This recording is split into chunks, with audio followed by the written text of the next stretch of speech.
Welcome, welcome, and welcome.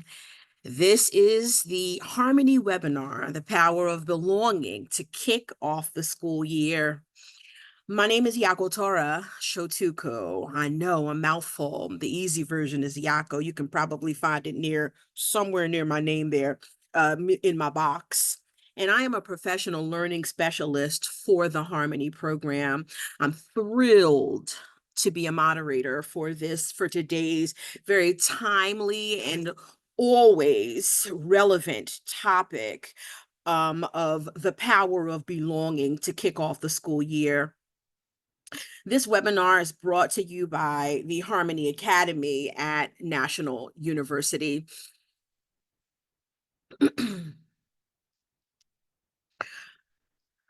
Our monthly webinar, and the reason that we host these webinars is to bring together thought leaders and educators to share best teaching practices and tools to support social and emotional learning. It also goes to support our efforts to always be lifelong learners. Yes, these presentations are the opinions and content of our guest speakers and may not necessarily be a direct representation of Harmony. All registrants will receive a copy of the recording to watch and share with your colleagues. So be on the lookout for that email. Today's objectives are going to be to explore and discuss the research of why the sense of belonging is so important in building supportive classrooms, and to hear examples from teachers about how they have instilled a strong sense of belonging in their classrooms and contributed to improved school climates. The other purpose is to introduce you to, if you haven't already heard, about Harmony and the resources that support building a sense of belonging in your classrooms. A little housekeeping before we do the poll, which Amanda is setting up in the next 30 seconds. I really want to welcome you, and I really want to welcome you to the conversation. We do have a fantastic speaker and panelist, but you are also a part of the conversation. So feel free to write down your questions, to think about your own walk in terms of the power of in terms of belonging, and contribute that to your question and answer panel that you see there. Be a part of the conversation, and let's all talk and reason together on this topic that's again so timely in this world that we are living and breathing in right now. So Amanda, go ahead and launch the poll, and here's the question: what contributes to your sense of belonging in a group? What contributes to your sense of belonging in a group? Polls are still going, still going. There are 52 of you, so we're looking for everyone to weigh in, right? If your voice is to be heard, yeah? Go ahead and have everybody weigh in. We'll give you a little bit more time to make your voice heard. I'm interested in seeing what you're going to say. I'm going to actually let me look for my own self and see. And panelists, you do the same. Which one really speaks to you? We can see on the screen, or I can see on the screen, maybe you can't yet, about what is super important for you and what contributes to your sense of belonging. Okay. So let's see if we can share. Are you able to see? Looks like your voice being heard and valued was top for you. What's the secondary one? I look forward to being part of a group, right? Well, we're all parts of groups, right? What contributes to you feeling a part of the group that you're in, right? Because we kind of have a sense of belonging just by default.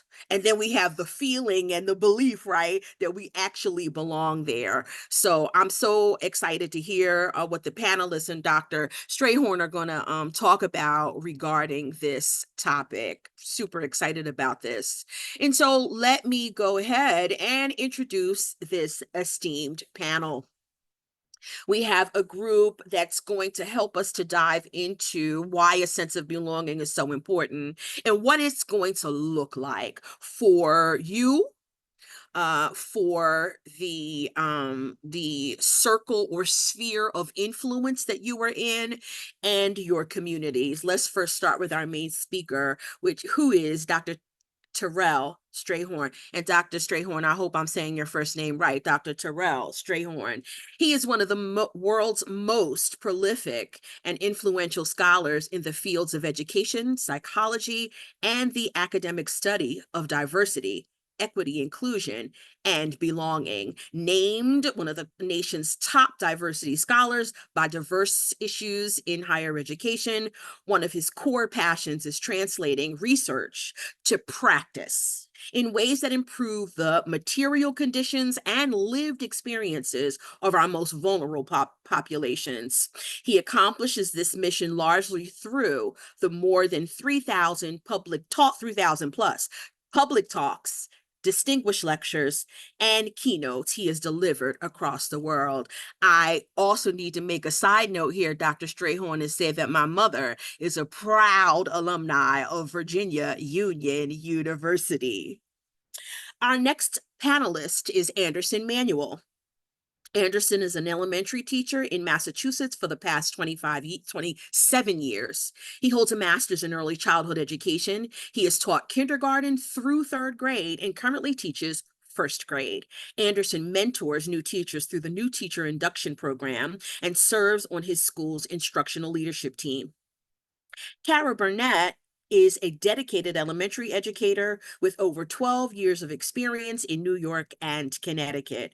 Her focus is on nurturing students' social and emotional well-being through engaging lessons and strong personal connections. She is passionate about creating joyful, memorable learning experiences for her learners. And last and certainly not least is Ashley Rhodes. She leads with asset-based practices. Her core values are around equity and inclusivity. For the last 24 years, she has been employed by the fourth largest urban school district in California and currently serves as a transformative social emotional learning facilitator in Long Beach. We are thrilled and excited about all of you today, and we are excited about what you are going to share with us. If you Right before we get started, if you know anything about us, anything about Harmony, you know that we have to connect with you. So we have our quick connection card time, and I want the panelists to weigh in on this as well. And I'm going to actually ask you to come off mute if you have an answer or desire to answer this question. What has made you feel proud? We're referencing Dr. Seuss here. Today you are you. That is truer than true. There is no one alive who is youer than you. Timely message from Dr. Seuss there. Panelists, while our audience is weighing in, what has made you feel proud? And feel free to answer any aspect or angle of that question. Who would like to go first? Anyone? Do I have to call on you? I'll go first. Go ahead, Anderson. Well, I feel so fortunate and I'm so grateful to have this opportunity to work beside such wonderful panelists. And I want to thank Harmony for this wonderful opportunity to connect with audiences that really cares about our kids. Um, what I am very proud of is when I stand in front of my door every morning to greet my students and seeing the look in their faces that they are happy to be there and happy to join me on this journey every single day. So to me, that's one thing that I'm very proud of is my greeting every morning with a fist bump or a hug or and to do a quick check-in with my students to see how they're feeling for the day. That's awesome. Thank you so much for that. You know, we do understand here in Harmony that how the adults think and what they believe is a big part of this whole process, right? And a part of the work that we do. So it's important for the adults here to be thinking and be thoughtful and mindful of their own and be self-aware, right? Of how they're thinking and what they're thinking. Um, Amanda, would you mind sharing? Have any of the panelists, do they want to share, or can you read what they've shared? If you can Additional see it. panelists, if they want to come off camera and share, we have another minute here to share. Okay. I'll go If ahead and that's share. hi. Hi. So thank you, Yako, for that lovely introduction. And I am very thankful for this opportunity as well. Thank you all for joining. No matter where you are in the world, we appreciate having you here today. The question, what has made me feel proud? Well, I'm a teacher and I'm a mother. And so this answer sort of enters both spheres. When my kids are taking risks that they wouldn't necessarily do, I love that. That makes me feel so proud. And then also when they're just kind to one another unexpectedly, when they're away from me at lunch, at recess, or, when my two daughters are kind to each other without expecting anything in return, that is really a proud mommy and proud teacher moment. That's awesome. I really love that. Thank you so much. Anyone else want to weigh in on this question? It's okay if you don't, because we can go ahead because everybody's excited about hearing from Dr. Strayhorn anyway. So let's go ahead and go right into it because Dr. Strayhorn, I could tell you ahead of time, I've got a list of questions. A list of questions in addition to Amanda. So let's get the party started. Dr. Strayhorn, the research behind, let me move this. The research behind belonging. Welcome, and it's your mic. First, thank you, Yako, for that wonderful introduction and all of the dynamic energy. Special thanks to the Harmony team for hosting today's webinar and providing space and place for me to share with these talented educators who really are the feature of the show. So I'm going to get in the way so I can get out of the way. We can get to the panel and discuss this. But if you're in the right place, and we've got a large group of folks who are joining us here, you've come to talk about sense of belonging. I've got news for you. As educators, whether you work in K-12, higher ed, in schools, districts, nonprofits, even some educational or learning spaces that are community-based in museums and churches, here's what you got to know. All of us are committed to student success. And student success is a function of all of the things that we know as experienced educators. Students have to study. They have to take time to complete their assignments. They actually do need assistance and input from the textbook or from the instructor. All of that taken together, you still can't explain or predict student success totally, because one factor over which we have enormous control as educators and leaders that really drives students' ability to earn good grades, be retained in school, be promoted grade to grade, and ultimately from one sector or enterprise to the next, we call sense of belonging. Sense of belonging is typically defined as a feeling. It's a feeling, and it's also this shared faith that people matter to one another, and that as humans, we all have needs. You'll hear this in just one moment.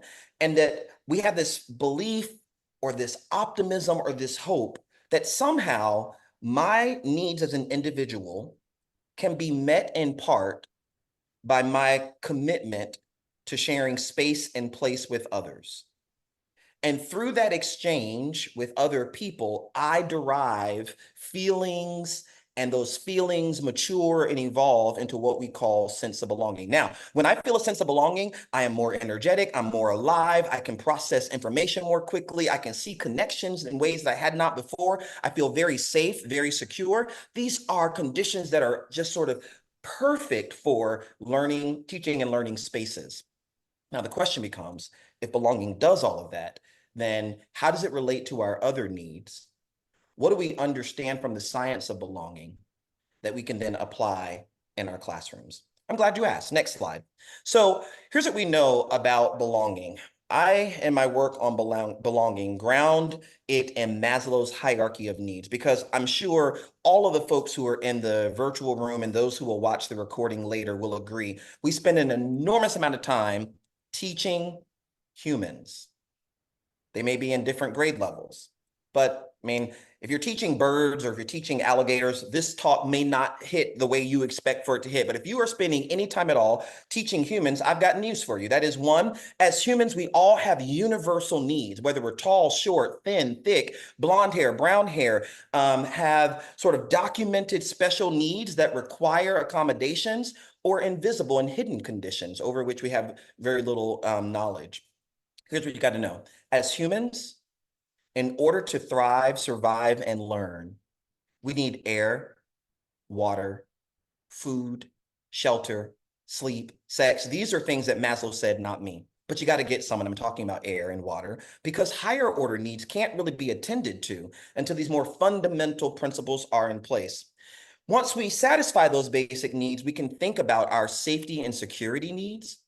And safety and security is not just physical and emotional, although that is an important dimension or domain for it, but it's also our students come to our classrooms, our schools, whether they're learning in person or learning online, and they need emotional support and security. They need financial support and security, spiritual, and other kinds of basic needs. Beyond these sort of basic needs that are represented by the first two bands, we have psychological needs as humans. That is, we're wired to be in community and connected with others.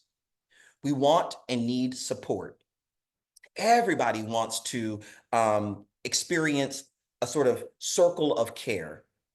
And out of that, we derive these feelings of mattering that give us an opportunity to satisfy our love and belonging needs. Now, as educators, if you look at our curriculum, if you look at our sort of standardized tests, all of the learning outcomes that are represented there live at the sort of apex of this triangle. We're really trying to produce graduates, regardless of our grade level, who have respect, who are confident, they're self-efficacious, they're creative, they're innovative, they're spontaneous, they've got morality and integrity. Now, here's the thing. You will never accomplish that high goal if you don't deal with what's right in the middle of this band. We know that peer interactions and students' relationships with people and school settings can either produce or inhibit their sense of belonging. It's critical for educators to encourage positive interactions then between students and their peers, between school personnel and students, and that we create these conditions that facilitate those kinds of purposeful connections inside the classroom and outside the classroom, because it produces the kind of learning that we want for our students. Now, the last piece you need to know from this slide is this. Sense of belonging is a feeling. It is positively correlated with another concept called mattering. Now, mattering and belonging are not the same, but they are highly correlated, which means this: people feel a sense of belonging in your classroom and mine when they also feel like they matter. People feel like they matter when they experience one of its four dimensions, that I know that I have your attention, or I'm the object of your attention. Many of us will be familiar with the fact that students will raise their hand, and if you call on me, or if I'm dozing off or lost focus, and you walk by my desk and tap the desk and say, "Hey, Terrell, are you with us?" You're not just doing good classroom management principles, you're actually doing the work of belonging, because it's communicating to me that I can't get lost in your classroom. You won't allow me to doze off and not pay attention. You won't allow me to fail the quiz because though there are 32 students or 22 students or 200 students in your classroom, I have your attention. Also, students feel like they belong when they feel like they matter. They feel like they matter when they experience dependence. That is, that someone needs them. Importance, when they know they play an important role, and when they know that someone sort of is in their corner and has their back. If you've ever organized students into collaborative learning groups and said, "Hey, I'm gonna break you off into groups of 3 or 4, one of you will be the reporter, one of you will be the timekeeper, the other person will take notes, and the other person will be the person who will share with the class what you discussed." So you're getting 4 students into a group and you gave them all a role. You have done some of the work of belonging, because one, they know that the group needs me. I play an important role, and the reporter has nothing to share if the group doesn't discuss. And we will have nothing to discuss if we lose track of time. So when educators use their expertise of teaching and learning to create collaborative learning spaces or assignments that designate to students important roles, but then bring those together coordinated so they can operate as a whole, as a group. And if you add sort of like, hey, I'm gonna put you in groups and you got to give yourself a name or pick your favorite color. Now you're adding characteristics and dimensions to this. That is the work of belonging. Students feel like they're a part of something bigger than themselves. All right, next slide, and I'll button up here. So as we think about belonging, there are 7 elements in the science of belonging. Everybody wants to belong. It's a universal basic need. Secondly, it will drive behavior. People do stuff to belong. In a moment, we're going to drop some things in the chat for you. You can read as much as you want to read about belonging. But, we often talk about the fact that we have witnessed, interviewed, and surveyed students who will dye their hair blue just to belong, who will join a club or organization just to belong, who will goof off in class or pay attention and study hard. But part of this is about students are motivated and driven in that second button to align with the sort of desired behaviors and rules or values of a learning space. So when educators set high expectations of their students, communicate those to students and say, in this classroom, we study. In this classroom, we work together. In this classroom, we help one another. You're setting these normative behaviors that are very academic focused. And what will happen is because students want to feel a part, a sense of membership in the classroom, it will motivate them to act in congruence with those academically oriented values and rules you set down. It's also important to note that sense of belonging takes on relative importance depending on time, space. For some students, it's going to be really important in these first couple of weeks to feel that sense of belonging. Students who are already familiar with their peers or with their educator, it might take on less importance. It is still important, just not at the same sort of level as others. And then it's related to mattering. We talked about this earlier. It is shaped by students' identities. It can lead to the positive outcomes that we desire as educators. And here's the thing, when we get to the panel, you'll hear what these talented and experienced educators are already doing to facilitate belonging in their classrooms. And that'll be good because it must be satisfied on a continual basis. You might feel a sense of belonging in the class today, but not feel it tomorrow. So you already heard it in Anderson's comment earlier. Here are a couple of ways you can do it. One, when educators create a welcoming environment for their student, they foster a sense of belonging. When you greet students warmly, learn their names and how to pronounce it correctly and how to spell it correctly. You're showing a genuine interest in them and their well-being.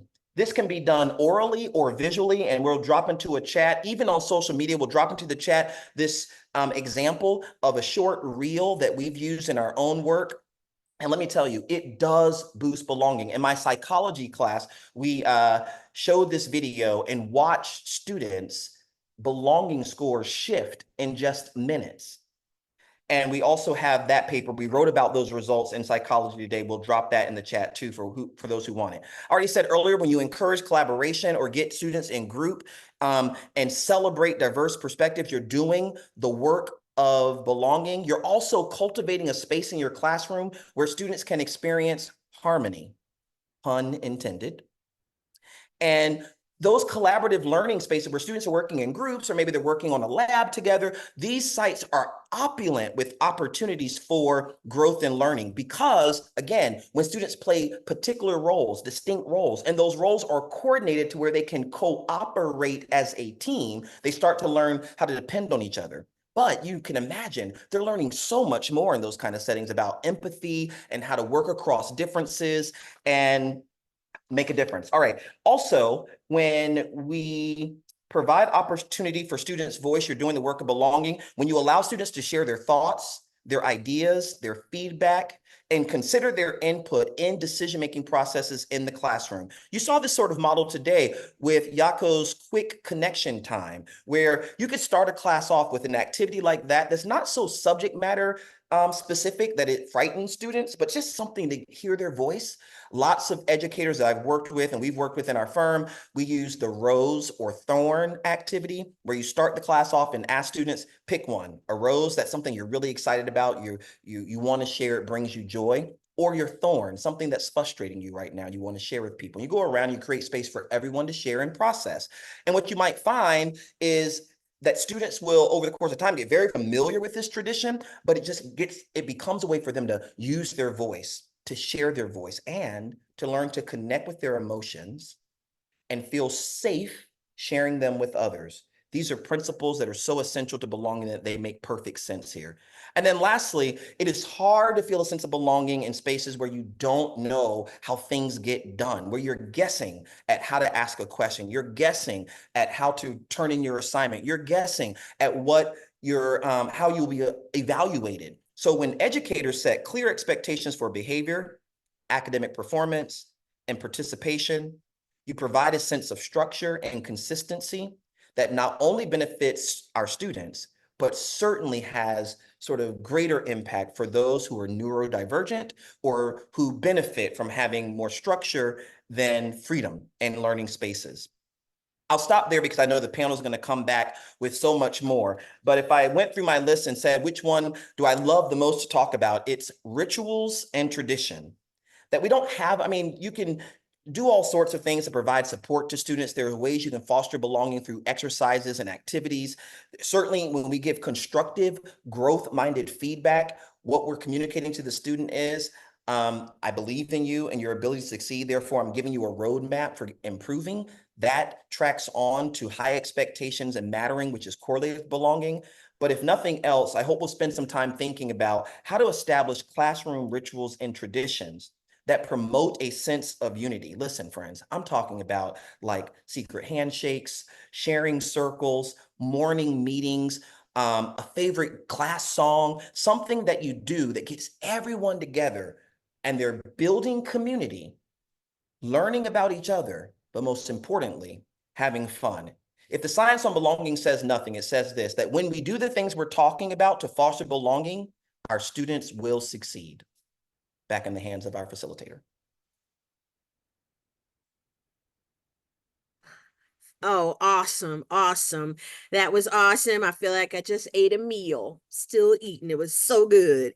Thank you so much. You've given us a lot to think about. You've given us motivation. You've given us, what's that words, the more you know, rainbow thing.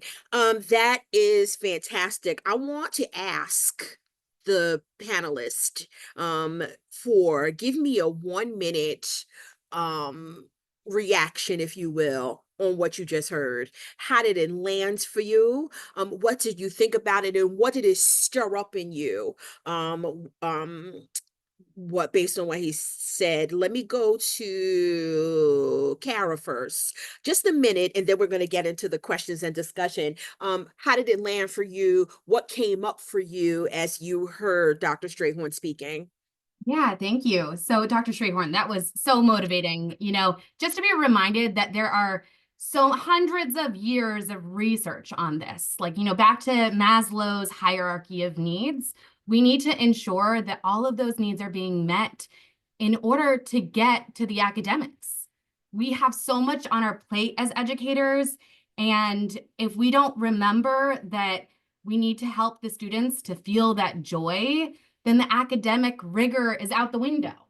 We have to ensure that we have that foundation in order to lead us to the academic success. So thank you, Dr. Strayhorn. Anderson? It is so true because I remember growing up, in my schooling, and the sad thing about it is that when I was in elementary school, I don't remember any of my teachers. I don't remember feeling seen. I don't remember feeling valued and important. I felt less then because no one actually took the time to really get to know me as a person. So that is the reason why I think that that is what is happening. We are at a crisis point where a lot of the things that Dr. Strahan is talking about is that we need to have a class that really teaches educators that if you do not get to know your students on a personal level and know them as individuals, there's no way that you'll be able to teach them. There's no way that you'll be able to impact them academically. Because when you feel good about who you are as a person, and when you are in a space where you are loved and cared for, you feel so good about being there that you want to learn.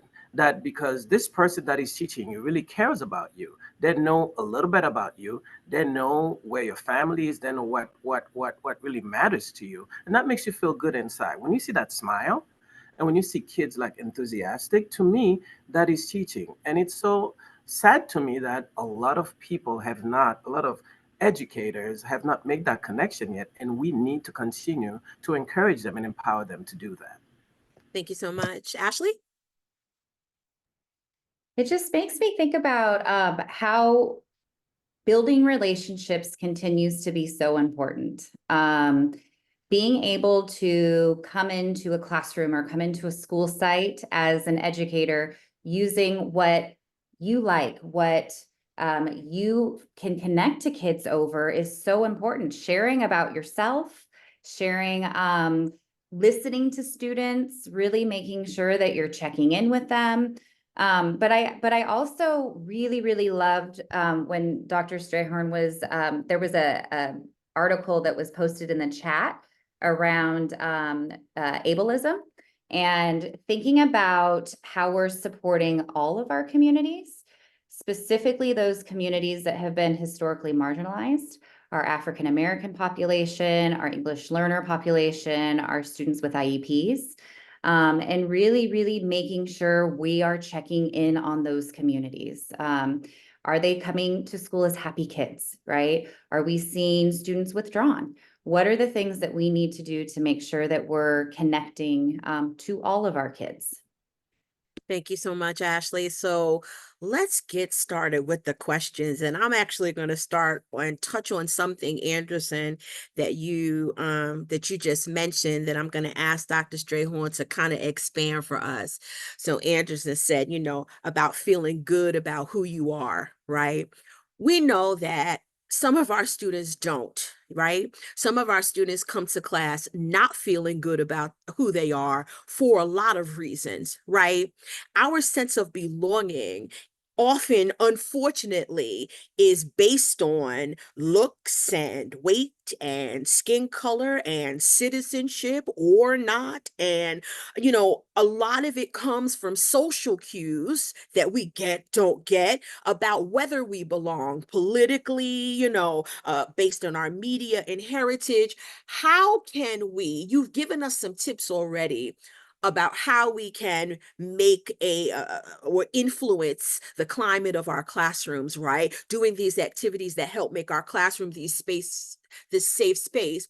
What can we do as educators to support those things that are not necessarily in our control as it relates to our students and their own sense of belonging, based on some of those variables that I mentioned that come from social media and that space?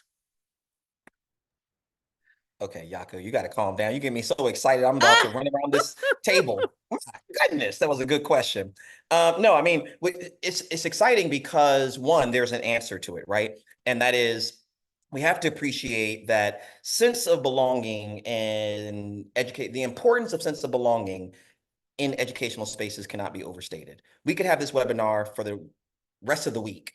And I guarantee you, I echo the sentiments of Kara that there's just a lot of research out there, some of which is my own, but there are a lot of people who have written about this. And what we've known is that it matters. And as shown in the model, it matters for some at times and spaces more than others. Think about women who are studying in science and math fields. When you're the only or one of few, your need to feel that sense of belonging is heightened. It's true for students of color in majority spaces. It's true for low income, near poor students and affluent kinds of environments. So now the question becomes, what do educators do? Here's the first thing. I was just getting so excited to get off mute when Yako was talking, because the first thing we can do, friends, all of us, is show up as we are and dare to just be ourselves. What we're doing is we're role modeling for our students that greatness and excellence and brilliance is not out there on YouTube to go find or on Amazon to purchase. It is within each and every one of us. That genius shows up diverse and beautiful in all of its forms. That's first. Secondly, as educators, we can find ways to celebrate our students and what they bring to our classrooms. Because, this is free from all of us on this panel, that our students don't come to our classrooms empty, waiting to be filled. They bring with them cultural wealth and intelligence that it's up to us as the educators to see and to harness. So if we can find ways to celebrate their linguistic diversity, to celebrate their resilience and their courage and their different ways of thinking. We don't demonize and say, hey, that's not the way we do it in this class. Now, I'm not saying you can't have rules. I remember being in math in like high school, and my math teacher was addicted to like show your work, but show your work means like write out every single step. And growing up in my community and in my family, you got to cut across the field sometimes to get the answer. You might figure it out in your head. So it was hard for me to come from a family that's not about talking things out all the time, but ultimately coming to the decision, but being in a learning space where my grade depended on laying out in lots of detail the very thing that at home I would be told, summarize it, abbreviate it. Who prepares us as students for that navigation from home to folks who come to this webinar do. So we can realize, oh my gosh, you know what? Hey, Kenny, that's I see what you're doing there. We don't demonize it, we celebrate it. And I bet that works well there. But let me show you how we're gonna do it in the classroom. And here's why. And that's the clear expectations part. That's really, really important. And then last and finally, look in your classroom. Every single aspect of your classroom, whether you're teaching online or in person, is a tool that you can use to communicate to students that their belonging matters and that you see them. And it boils down to the kind of videos that you show, the kinds of assignments that you read, the examples you use in class, the guest speakers that you bring. Look at all these nods on the panel. I've gone into schools where, I'm just gonna say it. Look, white female teachers will have classrooms with like African kente scarves on one side of the classroom and some Mexican topaz kind of marking of jewelry on the other side. And then they'll have music from a totally different culture. You can create a classroom where a student would have to work hard to not see themselves reflected, regardless of what we look like as educators. We pay attention to who our students are and then diversify the classroom, the physical space, the curriculum, the assignments, the guest speakers, all of that. And then when in doubt, leave room for the students to be the expert and let them decide what book they want to write the book review about. The assignment is write a book review, but what book? Here are a couple of ideas, but if you got one that's close to your heart or close to your culture, close to your community. In my classroom, it becomes part of the curriculum. Anyway, that's what I would say, Yako. Hopefully it helps. It definitely. So I want to hear from the panel. I want to hear what you have done, what you do to set up a strong sense of belonging at the beginning of the school year. What has been a hit? What have you done and then tweaked because something happened and then you had to do it again? What do you do at the beginning of the year that you can share to our attendees? Let's start with Anderson. You gave us a little, Anderson, but I want you to expound. And then we're going to go to Kara. Well, the thing about me as an educator is I like to have a lot of fun. And one of the things that Dr. Strayhorn talks about is that it's our sense of vulnerability and our sense of fun. We need to bring our entire self to this community. When I step foot into my door, When I close that door, I know that this is my community that I create. This is my little world. And I can leave the outside world and I'm gonna create the classroom that I've always as a kid wanted to be in. So there's music, there is laughter, there is joy, there is a lot of learning. But the number one thing that I do to start the year off is that I send out a survey. I want to know about. I sent out a survey asking the parents, first of all, what is important to you? Where are you from? What cultural background do you come from? What things do you celebrate at home? What do you believe in? And then I take that survey and then I create a little thing. I take the kid's picture and I make myself some notes. I know when their birthday is. I know what their favorite color is. I know what is their favorite subject or subject that I don't know well about. So I do this so that when the kids come in, they come in and I'm like, hello, Sean. They're like, how do you know who I am? Because I looked at your picture and I said, how was soccer this summer? And they're like, how do you know that I played soccer? Because I take that information and I use it on the first day that they come in, they already know that I know a little bit about them. So this is the way that I start my year off because I want them to know that I care about them. And I invite the parents to come in to share their cultural tradition. And I also celebrate it when I'm making my preparation.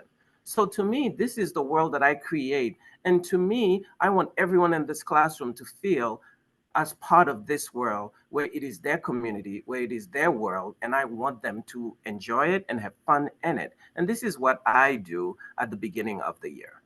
Thank you so much. Kara? That was great, Anderson. Well done. So, we've all been there. We've all walked into a classroom setting that was rigid and off-putting and doesn't encourage or motivate. Just nod your head if you've been there or raise your hand. Yeah. That's not Anderson's class, though. It's a place, Anderson's class is a place where you take risks. And I have always found that starting my day with harmony, it really leads to positive interactions. And this fuels our academic day. So building in time for sharing and listening and play, this is helpful for our students, but not only for our students, this is helpful for adults too. We want to, just like your poll from our viewers today, you want your voice to be heard and valued, just the same as our kids. And so whether you as an educator have been in class for 2 weeks or if you've been in class for a whole month, it is never too late to set that foundation that is required to get to the top of Maslow's hierarchy. And it starts with creating a classroom culture, a sense of belonging. Thank you so much. And Ashley, as you are going, I am going to share your example from, hold on. I'm Yeah, going to share example with the group. Go ahead. Yeah, so one of the things that we love to start our year off with is a sense of community amongst our staff, a system of collaboration across educators.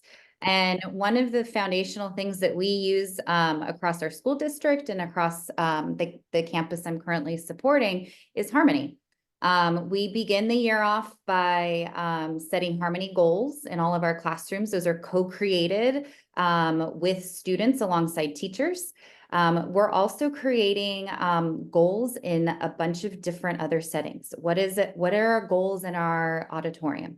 What are our goals out on the playground? How do we want to show up in our space? How do we want to be treated? How are we holding our community accountable to make sure that we're doing that?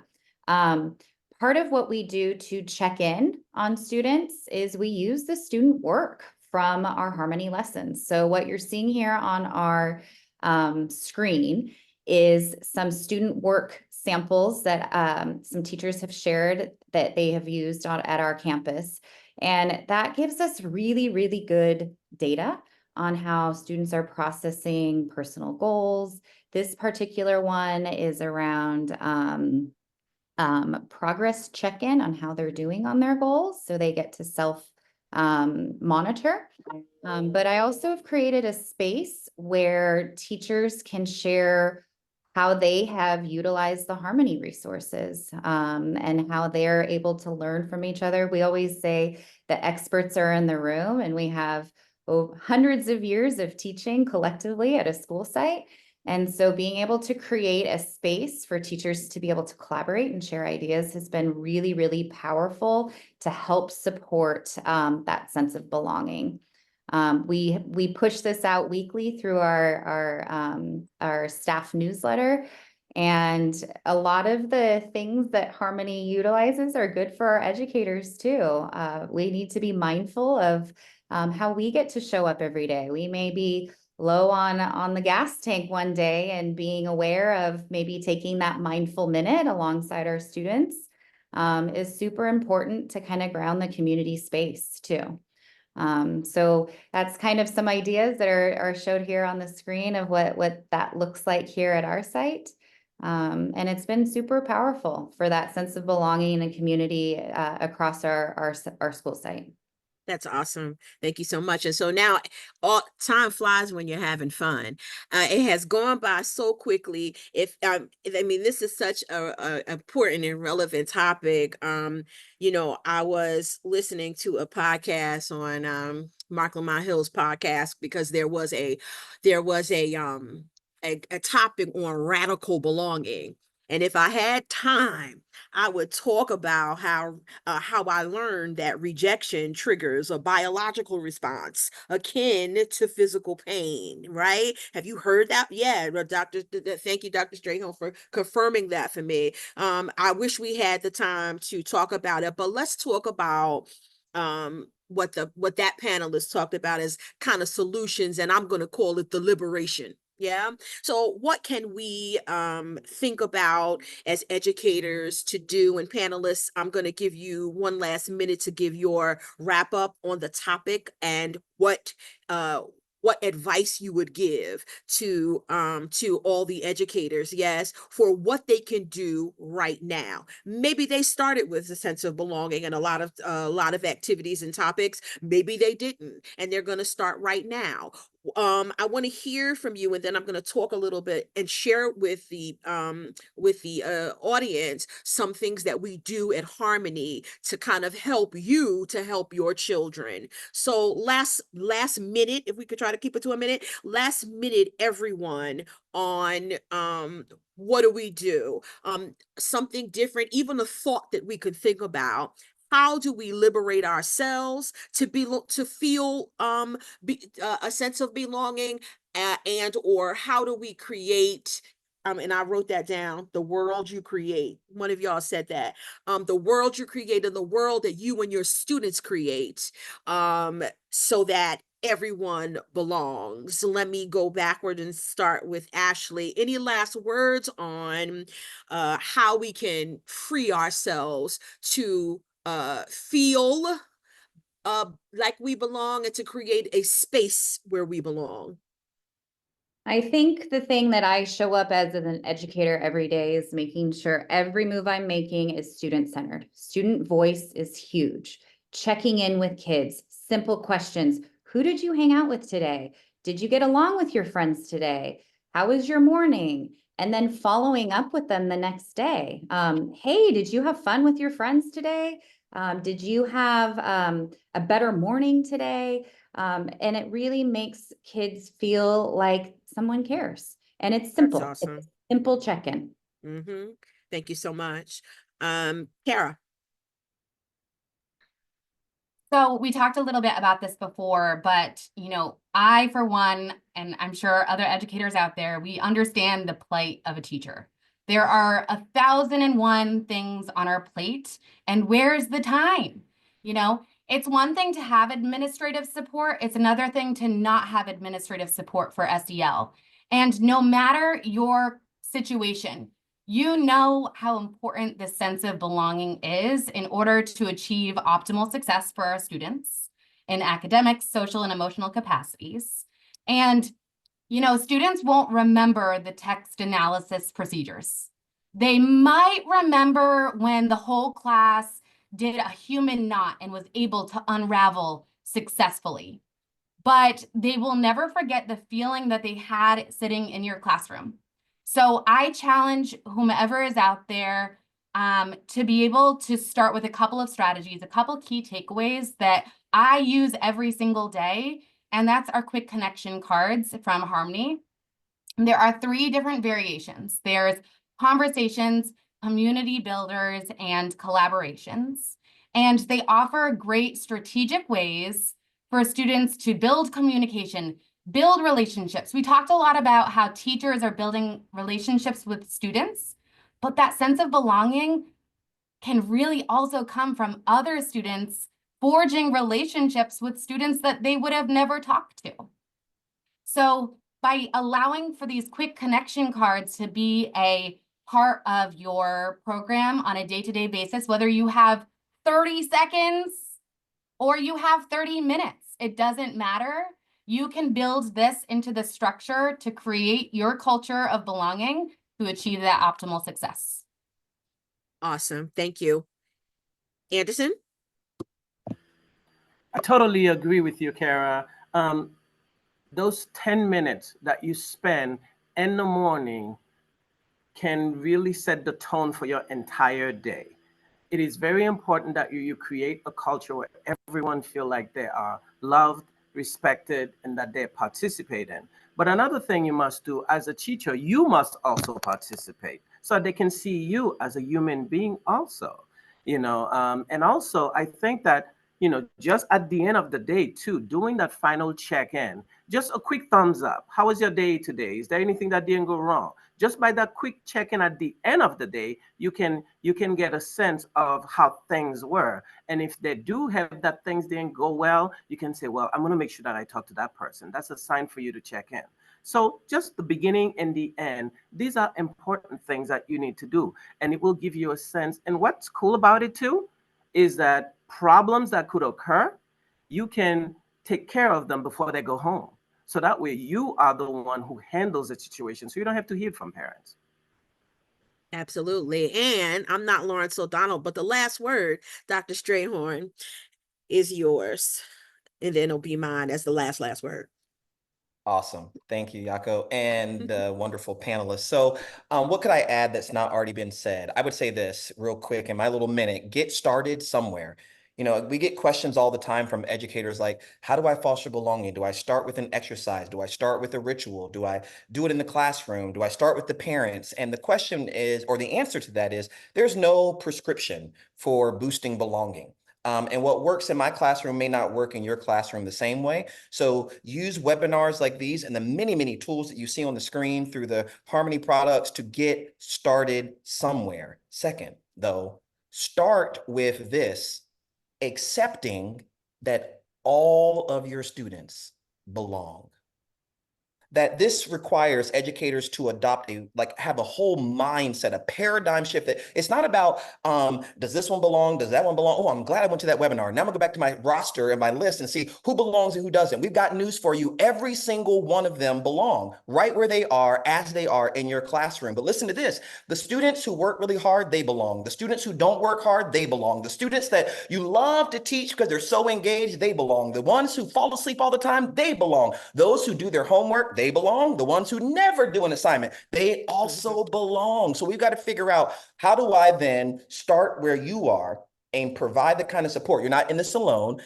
The kind of support that's provided through, sort of groups of teachers, through schools, the kind of resources we've been talking about. So to get started somewhere, start with this admission, and that is all your students belong. And lastly, and finally, start with this: you belong here. So the thing that, if you're interested in the connection between belonging and biology that Yako was talking about, we dropped a resource in the chat. Here's what we know. When we hear spoken affirmations, it releases certain neurotransmitters in our brains that feel good to us. They make us happy. So every single one of us, repeat after me: I matter. I matter. Listen, friends, say this: I'm enough. I'm enough. I'm enough. And lastly, pull your smart device out, look at yourself in the mirror and say, I belong here. I belong here. I And from belong here. Harmony and the panel and all of us here, we got to tell you, have a great academic year. help students feel a sense of belonging, and watch what it will do for your classrooms. Thanks, Jaco. Thank you so much. Thank you so much to our panelists. This has been invigorating and recharging and a reminder. Sometimes you need that, even though we do this work. We sometimes just need a refresher and a reminder so that we can continue on, right? So as we keep our eyes on the prize and do the work of belonging and do the work of social and emotional learning and education and the whole nine. So I want to just profusely thank the panelists. I hope this won't be the last time that we get together and talk again. And thank you so much, Dr. Strayhorn, for all of the resources. I hope that the panelists, that the audience has, I'm giving you another minute while I'm talking, to take all of your resources that you have from the chat. I hope you have got them, you grabbed them. And I want, so thank you again. This has been a really important topic. It continues to be important. It will always be top of mind for us as we go on throughout this year, as we go throughout this voting year, and as we live and breathe in this nation. Yeah. I want to remind you that we do have another webinar coming up on October 23rd on the heart of school leadership. It is bound to be good. And so Dr. Green and Sarah Fryer and Kendra Kumabe will be here to talk and share and just give us valuable information the way these panelists did for us today. I want to thank you for joining us. I want to thank you for being all in, and your reactions and your hearts and your everything that you put in. Thank you so much. Amanda, I just want to make sure I have everything right. Thank you to the panelists. We wish you at the absolute best in all of your educational endeavors. Just let us all stay connected, yeah, as we all do this work in order to refresh each other and re-energize each other as we do the important work. Yes. Thank you so very much. Have a great day, everyone. Bye-bye.